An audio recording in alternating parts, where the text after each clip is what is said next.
এই আসি, আর বেশিক্ষণ লাগবে না।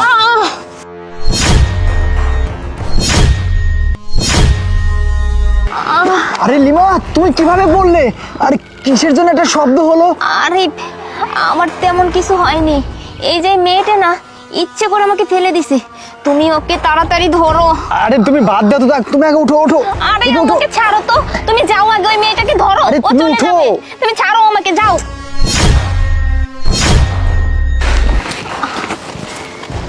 এই মেয়ে, এই তুই দেখে শুনে কেন আমার বউকে ধাক্কা দিলি? হ্যাঁ, তা আবার স্কুটি নিয়ে। তুই কি জানিস আমার বউয়ের পেটে বাচ্চা আছে? আমার বাচ্চার যদি কোনো ক্ষতি হয় না, তাহলে বুঝতেই পারতিস তোকে আমি কি করব।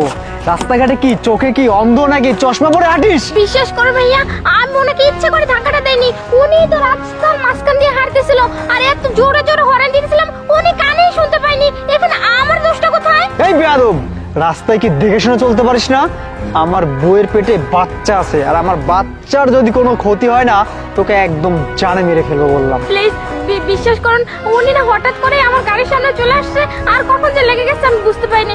প্লিজ ভাইয়া আমাকে মাফ করে দিন, আই এম সরি। সরি না? তোর সরি না তোর কাছেই তুই রাখ। তোর কি লাইসেন্স আছে? না না ভাইয়া, আমার তো গাড়ির লাইসেন্স নাই। তোর লাইসেন্স নেই, তুই গাড়ি নিয়ে রাস্তায় বের হয়েছিস না? দাঁড়া, আমি পুলিশকে ফোন দিচ্ছি। ভাইয়া শুনুন না, পুলিশ। পুলিশকে ফোন দিতে হবে না। এই পুলিশকে ফোন দিব না মানে? আর তুই মানা করার কে? হ্যাঁ, দেখুন, আমি যেই হই না কেন, এই মেয়েটা যা করতেছে না আপনার উপকারই করতেছে। উপকার করতেছে না? বাহ, কি উপকার করতেছে যে আমার বউকে ধাক্কা দিয়ে ফেলে তারপরে উপকার? এটা কোনো উপকার হইলো? হ্যাঁ, এই মেয়েটা আপনার উপকারই করতেছে, আর আপনার বউ আপনাকে ঠকাচ্ছে, দিনের পর দিন আপনাকে ধোকা দিয়ে যাচ্ছে। আবে এই, তুই কি বলতে চাচ্ছিস? হ্যাঁ, ও একজন আর্মির বউ, আর আর্মির বউরা কখনো একজন সৈনিককে ধোকা দেয় না, বুঝতে পারছিস? তুই যা বলতেছিস সব ভুলভাল। আমি কি তোর কথায় বিশ্বাস করবো নাকি? হ্যাঁ, আরে স্যার, আপনি যেটা বুঝতেছেন আমি সেইটা বলতেছি না।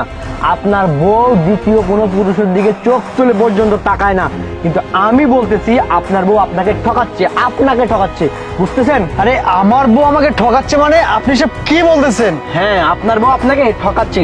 দাঁড়ান, আমি প্রমাণ করে দিচ্ছি। আপু একটু দেখান তো। আচ্ছা ঠিক আছে। এই মেয়ে, তুমি আমার কাছে আসতেছো না, চলো এখান থেকে, চলো। আরে, এই যে দেখলেন, আপনার বউ পেটের মধ্যে বেলুন ঢুকিয়ে আপনার সাথে এতদিন নাটক করতেছিল, এইসবই করতেছিল। আর আমি আর ও অনেকক্ষণ ধরে এইসবই দেখতেছিলাম, বুঝতে পারছেন? ও আপনাকে ধাক্কা, আপনার বউকে ধাক্কা মেরে ফেলে দিচ্ছে এই জন্যই যেন আপনি এটা বুঝতে পারেন, কিন্তু আপনি বুঝতে পারেন নাই, সেজন্য ভয়ে ও মিথ্যে কথা বলতেছিল। আমি আসছি আপনাকে সত্যিটা বলার জন্য। আমরা যখন অপেক্ষায় ছিলাম আপনি কবে দেশে আসবেন, বাড়িতে আসবেন, আর সব সত্যি কথা বলবো, বুঝতে পারছেন? এখানে আমাদের কোনো দোষ নেই, আপনার বউ চিটার, আপনাকে পেটের মধ্যে বেলুন ঢুকিয়ে বাচ্চার সাথে নাটক করতেছে। লিমা, তার মানে তুমি আমাকে দিনের পর দিন এইভাবে ঠকিয়ে আসতেছো? আরে আমি এই মেয়েটাকে আর এই ছেলেটাকে কখন থেকে অপমান করতেছি, কিন্তু তুমি মুখ বুজে সবকিছু সহ্য করে যাচ্ছ। তার মানে তুমি একজন মিথ্যাবাদী, প্রতারক, ধোঁকা দাও। আপনার বউ, এবার আপনি বুঝে নেন। আপু চলো। ভাই, আপনাদেরকে অনেক ধন্যবাদ। আরে প্লিজ, আমার না ভুল হয়ে গেছে। ভুল? ভুল তো আমি করেছি তোমাকে বিশ্বাস করে বিয়ে করে। হ্যাঁ, আমি দেশের কাজে বাইরে থাকি আর তুমি এই সুযোগে এগুলো করতেছো? সি লিমা, এইটা তোমার থেকে আশা করি নাই। তুমি দিনের পর দিন আমাকে, আমার ফ্যামিলিকে ঠকিয়ে আসছো কেন? তুমি কেন আমাদের সাথে মিথ্যা নাটক করছো বলো? দেখো, আসলে তুমি তো দেশের বাইরে থাকো, আমি চাইনি এখনই সন্তানটা নিতে। আমি ভাবছিলাম তুমি দেশে যখন চলে আসবে তখনই সন্তান নেব। তাই? তোমার এটাও মিথ্যা কথা। শোনো, যা করছো না ভালো করছো।